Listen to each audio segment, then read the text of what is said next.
Dear students, now हम पढ़ेंगे Maxwell की फोर्थ इक्वेशन जिसका सेट नाम है modification of ampere circuital law. तो एम्पियर्स की मैक्सवेल की फोर्थ इक्वेशन बोलती है कि जो line integral of magnetic field होते हैं या मैग्नेटिक फील्ड होती है, फील्ड इंटेंसिटी होती है, वो इक्वल होती है किसकी, the product of the permeability and the current के बराबर होगी, है ना।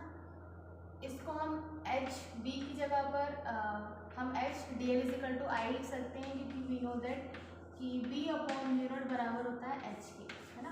तो जहाँ बी आपके पास मैग्नेटिक फील्ड बताता है, वहाँ एच आपके पास मैग्नेटिक फील्ड स्ट्रेंथ बताता है। तो strength B by mu naught होती है, तो इसकी जगह हम एच रख सकते हैं।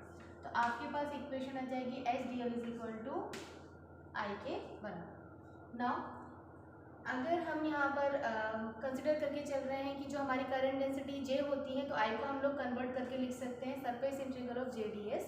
तो यहाँ पर H D L line integral of H D L बराबर हो जाएगा surface integral of J D S के। नाउ हमें पता है कि लाइन टू हमें सरफेस में चेंज करना है, तो we have to apply the Stokes theorem. यहाँ हम स्टोक्स थ्योरम अप्लाई करेंगे। तो स्टोक्स थ्योरम अप्लाई करने के बाद जो हमारे पास line integral of H D L था, वो चेंज हो जाएगा del cross H D S के इक्वल आ जाएगा, ठीक है। तो हम क्या करेंगे, यहाँ एच डी एल की वैल्यू को पुट कर देते हैं इक्वेशन नंबर 3 में। तो इक्वेशन 3 में पुट करने पर ये आ जाएगा आपके पास surface integral of curl of H is equal to the surface integral of J D S. जहाँ हम उनको सॉल्व करेंगे तो it will be change in del cross H is equal to J के इक्वल आ जाएगा, ठीक। ये हमारे पास आ जाएगा। बट अब ये वैलिड है या नहीं है, इस चीज़ को हमको जानना है। तो ये जो इक्वेशन है वो वैलिड होती है फॉर द स्टडी करंट के लिए, टाइम वेरिंग के लिए नहीं होती टाइम वेरिंग के लिए ये वैलिड नहीं होती। इसको हम चेक करेंगे कि कब ये वैलिड हो रही है, कब नहीं। तो इसके लिए हम यूज़ करते हैं आपके पास इक्वेशन ऑफ कंटिन्यूटी का, क्योंकि इक्वेशन ऑफ कंटिन्यूटी में ही हमने देखा था कि जितना इन हो रहा था हमारे पास करंट, उतना ही क्या कर रहा था वहाँ पर वो चार्ज के टोटल नंबर ऑफ चार्ज कितना डिक्रीज और इंक्रीज हो रहा था, वो इक्वल आ रहा था। तो हम यहाँ पे इक्वेशन ऑफ कंटिन्यूटी का यूज़ करेंगे जो हमने प्रीवियस वीडियोज में पढ़ी थी, del dot J is equal to del rho by del T के बराबर आई थी। इसको चेक करने के लिए हम क्या करेंगे, जो हमारे पास इक्वेशन नंबर 5 है, इसमें हम बोथ साइड डाइवर्जेंस ले लेंगे। तो डाइवर्जेंस लेने पर हमारे पास ये इक्वेशन बन जाएगी del vector dot del vector cross H vector is equal to the del vector dot J vector के बराबर आ जाएगा। अब वेक्टर आइडेंटिटी का अगर हम यूज़ करते हैं तो उसके अकॉर्डिंग किसी भी डाइवर्जेंस को अगर आप कर्व के साथ में प्रोडक्ट निकालते हैं तो वो हमेशा किसके बराबर निकलता है, जीरो के इक्वल निकलता है। तो इस कंडीशन में हमारे पास जो डेल डॉट जे है वो जीरो हो जाएगा। लेकिन इक्वेशन ऑफ कंटिन्यूटी में डेल डॉट जे जीरो नहीं था, तो दिस इज नॉट वैलिड। ये हमारे पास वैलिड इक्वेशन नहीं आई थी। तो इसको वैलिड करने के लिए क्या करा, हमारे जो एम्पियर्स ने मैक्सवेल ने एम्पियर्स के लॉ को मॉडिफाई करा और उसको मॉडिफाई करके उन्होंने इस इक्वेशन को फाइंड आउट करा। तो मॉडिफाई करने पे उन्होंने निकाला कि जो भी टोटल करंट आप किसी भी कंडक्टर या किसी भी सर्किट में हम देखेंगे, अगर हम मान के चलिए फॉर एग्जाम्पल कैपेसिटर और यहाँ पर हम लोग बैटरी से कनेक्ट कर देते हैं, ठीक है। तो यहाँ पर कुछ ना कुछ माइनर अमाउंट में आपके पास डिस्प्लेसमेंट करंट भी जनरेट होता है, जिसको एम्पेयर ने क्या करा था, नेग्लेक्ट कर दिया था। लेकिन मैक्सवेल ने उस करंट को भी अप्लाई करा।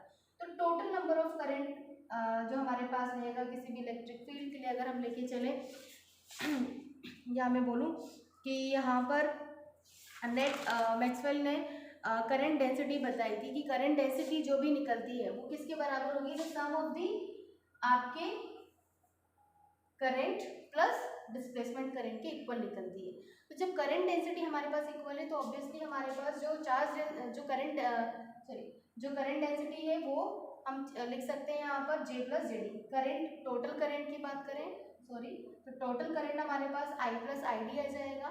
यहाँ पर सर्किट में कितना करंट जा रहा है और डिस्प्लेसमेंट करंट कितना है कैपेसिटर का, और करंट डेंसिटी में चेंज करेंगे तो वो हो जाएगा जे टोटल, मतलब करंट टोटल करंट डेंसिटी बराबर आ जाएगी आपके पास में करंट डेंसिटी जो भी आपके पास सर्किट में और डिस्प्लेसमेंट कितना है, इन दोनों की सम के बराबर आ जाएगी। फिर क्या करेंगे हम, यहाँ पे जो वैल्यू हमारे पास आई है जे की, हम उसे इक्वेशन 5 में पुट डाउन कर देंगे, क्योंकि हमने पढ़ा था डेल क्रॉस एच बराबर किसके था, जे के।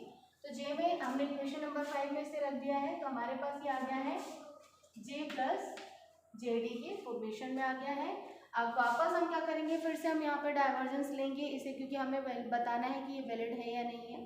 तो हमने अगेन क्या करा, यहाँ पर डाइवर्जेंस ले लिया है। तो डाइवर्जेंस लेने पर ये इक्वेशन आ जाएगी del vector dot del cross H vector is equal to del vector dot J C plus J D के।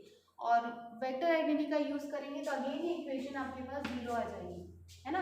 और अगर हम इसे ओपन कर देंगे तो ये चेंज हो जाएगा, del vector dot J vector plus del vector dot J D में चेंज हो जाएगा आपके पास में। तो यदि आप यहाँ से डेल डॉट जे की वैल्यू निकालते हैं तो ये आपके पास आ जाएगा minus del vector dot J D के फॉर्मेशन में आ जाएगा, जो कि ये बता रहा है कि भाई यहाँ पर डेल डॉट जे क्या होगा, वो 0 नहीं होगा। दैट्स मीन ये इक्वेशन हमारी इक्वेशन ऑफ कंटिन्यूटी के लिए वैलिड है, क्योंकि यहाँ पर हमें डेल डॉट जे 0 नहीं मिला है ना। तो क्या करेंगे हम, यहाँ पर डेल डॉट जे डी जो था, हम उसे इक्वेशन ऑफ कंटिन्यूटी में हमारे पास डेल डॉट जे की वैल्यू निकली थी, तो हम इसकी वैल्यू यहाँ पर रख देते हैं इक्वेशन नंबर, इसको कंसिडर कर लेते हैं ए। ओके, तो फ्रॉम इक्वेशन ऑफ कंटिन्यूटी से आपके पास आ जाएगा del minus del vector dot J D is equal to minus del rho by del T के बराबर आ जाएगा। तो नेगेटिव से नेगेटिव जो साइन है वो वहाँ पर रिमूव होकर हो जाएगा आपके पास del dot J D is equal to del rho by del T के फॉर्मेशन में। और हमने मैक्सवेल की फर्स्ट इक्वेशन में पढ़ा था कि हमारे पास जो रो था, चार्ज डेंसिटी थी, वो किसके बराबर आ रही थी, डाइवर्जेंस ऑफ डिस्प्लेसमेंट के बराबर आ रही थी, है ना। तो हमने यहाँ पर डेल डॉट डी रो की जगह पर पुट कर देंगे, तो पुट करने पर आपके पास इक्वेशन आ जाएगी डेल डॉट डी और ब्रैकेट में del vector dot D vector के फॉर्मेशन में आ जाएगा, जहाँ पर आपके पास में ये जो डेल है, डेल टू डेल आपके पास यहाँ पर रिमूव होके आप बचेगा J D vector is equal to del D vector upon del T. तो आपके पास डिस्प्लेसमेंट करंट की वैल्यू आ गई है। इस डिस्प्लेसमेंट करंट की वैल्यू को हम इक्वेशन नंबर 6 में रख देंगे। तो इक्वेशन नंबर 6 में रखने के बाद हमारे पास हमारी मैक्सवेल की फोर्थ इक्वेशन आ जाएगी, जो कि मॉडिफाई करके निकाली है, वो हो जाएगी del cross J is equal to J plus del D upon del T के फॉर्मेशन में। तो इस तरह से आपको मैक्सवेल की फोर्थ इक्वेशन का प्रूफ करना है। आई होप आपको समझ में आया होगा। Thank you.